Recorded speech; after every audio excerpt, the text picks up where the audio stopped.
don't be scared to go backwards and go like, okay, we're gonna start from the basics, because do you know how you can get your leg up in a girl mama? And they'll be like, I don't know. Which muscles are you using? Challenge them so they really, really are thinking about their bodies.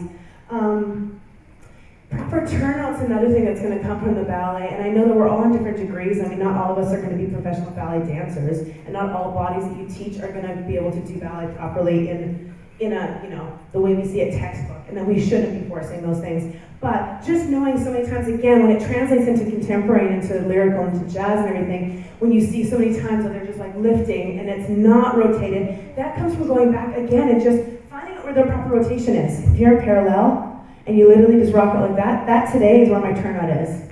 And that from there is where I tendu. And that's where, if my leg is going to second, it's going there.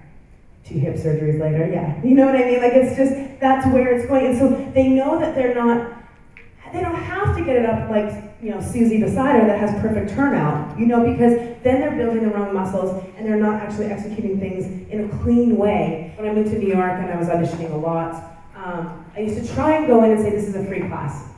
This is a free learning experience. I'm not putting any expectations on it because I was a really nervous auditioner. So if you have those dancers, it's trying to get them in the right mindset. I always like to say that, before Nouveau when we're auditioning, we want you to be good. We want you to get the job. We want you to get the scholarship, instead of thinking that the people behind the table are against you.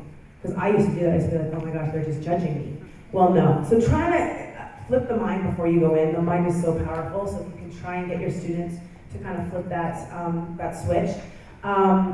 Again, I always say don't mark it. Even if the room is packed, you need to, don't mark especially the arms. Funny we go back to that. Because a lot of the times too, they'll be like 1, 2, 3, 4. What are they doing? And not only do we not notice you, we kind of look, again, that can look like you're just don't want to be there. It also is not putting it in your body, because sometimes you only get 2 times. To maybe you learn the choreography for 10 minutes and you get to do it twice if you're lucky in front of the judges or whoever's auditioning you. So I always say, if it's in the back corner, even dance somewhere where you can dance as full out as possible, because you're also putting that energy out there. You're also putting the energy of like, I'm here, I'm gonna get it, I don't care if I have space, oh sorry, I kicked you.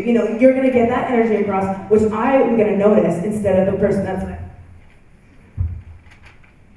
because they don't have space. And again, it's one of those things that, you pick up on when they walk in the room. You just get an energy about them, looking the part,